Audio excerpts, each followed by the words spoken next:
유엔 아동권리협약은 세계 모든 어린이의 권리를 지켜주자는 국제사회의 약속입니다. 그러나 이 협약을 위협하는 게 있습니다. 바로 기후변화죠. 이대 목동병원 응급의학과의 남궁인 교수님과 이야기 나눠보겠습니다. 교수님 어서 오세요. 안녕하세요. 유니세프가 펴낸 기후위기와 아동인권 보고서가 있습니다. 내용 먼저 살펴볼까요? 네, 일단 기후위기와 아동인권은 매우 밀접하게 연결되어 있습니다. 기본적으로 아동은 변화에 취약하고 그중에서도 기후는 아동의 성장에 크게 영향을 미칩니다. 유니세프의 보고서에 따르면 전 세계 인구 22억 명은 폭염, 태풍, 대기오염, 홍수, 가뭄 중에 적어도 하나의 기후위기에 노출되어 있습니다. 네. 절반인 10억 명은 극단적인 심각한 기후위기에 직면해 있고 8억 5천 명의 어린이는 4개 이상의 기후위기를 복합적으로 겪고 있다는 것이 유니세프 보고서의 내용입니다.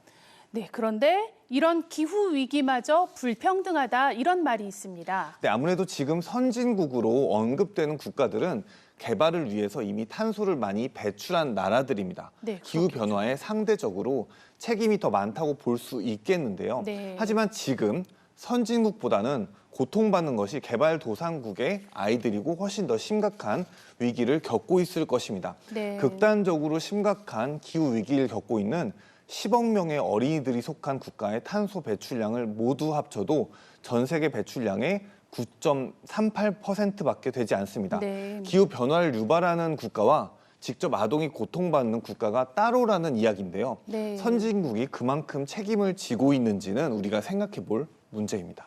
네, 이런 기후 위기는 어린이들의 영양과 건강에도 직접적인 영향을 미칠 수밖에 없을 것 같습니다. 네, 세이브 더 칠드런의 보고서에 따르면 홍수 취약 지역에서 생활한 아동이 5억 명, 네. 가뭄 등 물 부족에 노출된 아동이 9억 2천만 명입니다. 네. 또 지구 온난화로 인해 산림이 벌채되고 토지가 황폐화되고 강수 패턴이 변화되는 등의 위기가 일어날 수 있고요. 특히 저희도 지역에서는 흉작이 자주 발생하고 있습니다. 네. 식량이 생산되지 않거나 소득이 사라져 필요한 식료품을 살 수가 없는 경우도 있을 건데요. 네. 아동이 이렇게 필수 영양분을 공급받지 못한다면 발육부진을 겪거나 질병에 더 민감해진다든지 낮은 인지 발달을 보이게 됩니다.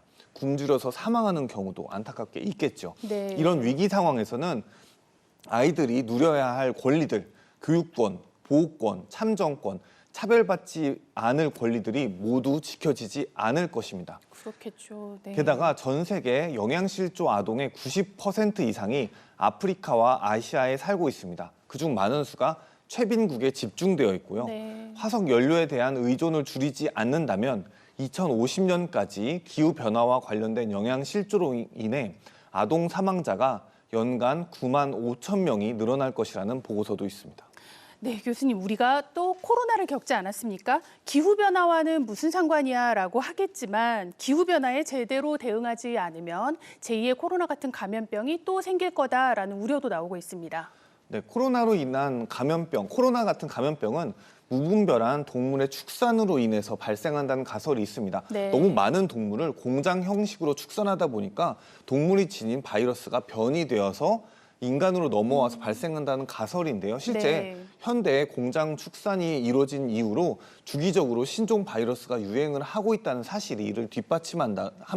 게다가 지구의 온도가 올라가면 세균과 바이러스가 더 유행하기 좋은 환경이 되어서 신종 코로나 바이러스와 이 기후 변화랑은 연결이 되어 있는 토픽입니다. 네, 이렇게 말씀드리면요. 기후위기가 곧 아동의 권리의 위기다. 이런 말씀이 또 떠오릅니다. 네, 세이브 더 칠드런 보고서에 실린 잠비아의 소녀인 저스티나가 쓴 기후 변화에 관한 시가 있습니다. 네. 여기에는 이런 내용이 있습니다.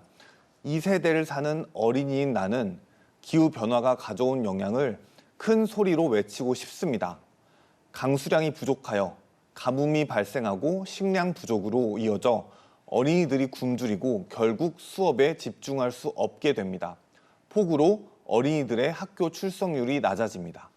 실제 자료에 따르면 2020년 태어난 아동은 할머니, 할아버지 세대보다 기후위기의 영향을 최대 6.8배 더 받을 수 있습니다. 네. 기후위기는 아동에게 가장 심각한 피해를 입히는 아동 권리의 문제입니다. 네, 들을수록 안타깝습니다. 아동의 권리를 보호하기 위해서 또 전 세계적인 기후 대응이 필요해 보입니다. 네, 교수님 오늘 말씀 잘 들었습니다. 감사합니다.